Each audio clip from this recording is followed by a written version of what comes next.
Graduation day. Being a graphic design major, I want to always be sure of my art and where it is and my knowledge of systems. And I want to make sure I'm up to date. Currently, I'm a supervisor in a credit card department doing servicing.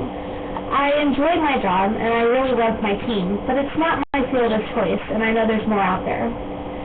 I do, however, want to make sure that I'm known for something in life, and I think that's more of the reason why I chose graphic design as a career path. I will discuss with you my personal SWOT analysis, my strengths, weaknesses, opportunities, and threats that are out there for after I graduate and transition into my career of choice. Further, you'll learn a little bit more about me. First, my strengths. Something that not many people are fully aware of is I do maintain approximately 3.75 GPA, which is a good start, but it's not there yet. I excel in my current position as a communication talk, and that's something that I would make sure to emphasize on my job applications. I have highly developed communication skills, and I definitely run a lot of seminars that are at my job. I have a good attention to detail, which is another strength, and very strong in graphic design world to make sure that I have good attention to detail on my art. I truly want to make sure that my research skills are also brought up whenever I'm interviewing, because anytime in the marketing field, you have to research what your audience is, who they are, what triggers them, and that will in turn help you market to them. Second is weaknesses. Let's review a few of those.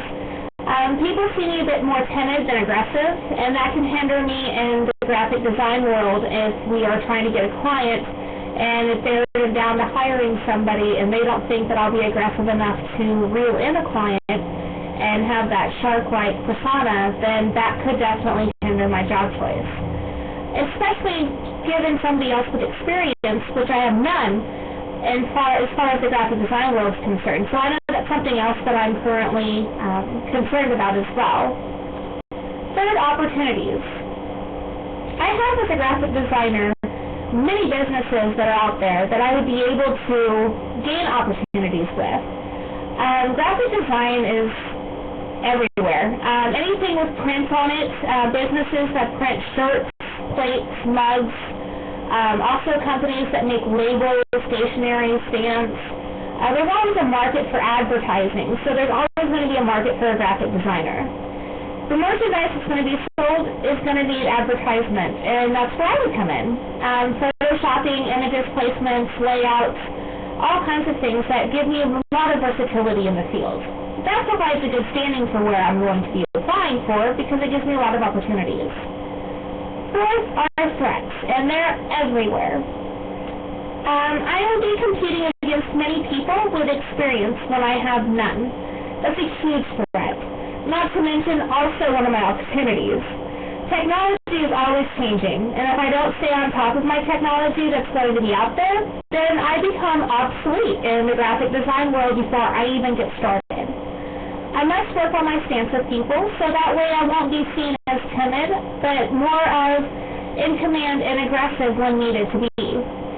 I do think that if there is a possibility of a client needing to be reeled in, that I can stand on point and make sure to stay there and get the client in with the company that I would be working for. To close, I do want to say, graduation day approaching soon. I'm scared. I have a sense that maybe I can't compete, or maybe I'm not good enough, or maybe that person sitting next to me and going to interview for the same job, what if they do better? What if they are better? What if they have more experience? These are all things that I'm concerned about. I have a plan, and that's to polish my work the first year after I graduate, and using my study time that I use now for new projects and to help myself overcome and all those obstacles and polish my work up and polish up my skills. Threats will increase with my opportunities. I see my threats and weaknesses hand in hand. By polishing myself, it'll work out a lot better for me. And I feel like freelancing will be the next step after I polish my work, and that'll help gain more confidence. That'll give employers something that I see in myself for them to see as well. Thank you so much for listening to my speech and the opportunities I've learned in this class. Thank you all for your help and critiques, and being there to assist me in my future. I hope that all of you have enjoyed my mini portfolio and my PowerPoint, and I've really enjoyed this class. And good luck to everybody in their future endeavors. Thanks. I appreciate it.